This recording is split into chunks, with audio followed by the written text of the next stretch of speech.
Met woorde van vergifnis van die pa van die meisietjie wat hy 18 jaar gelede verkragt het in sy ore, het Johan David Tron gister die volgende eensame 10 jaar van sy lewe binnengestap.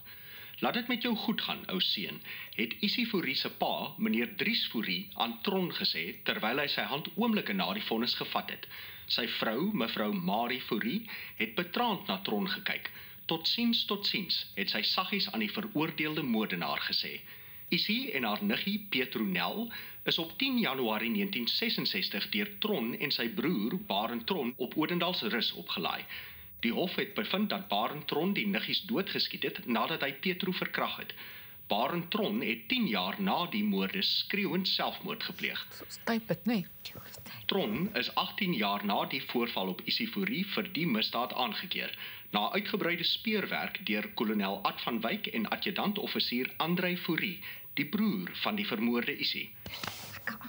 Tron was ten tye van die moord 15 jaar oud.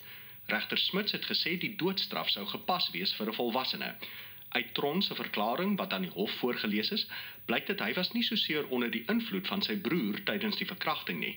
Tron het heelhartig meegedoen daaraan. Dit dui op 'n inherente boosheid wat in sy hart gesetel was, het regter Smits gesê.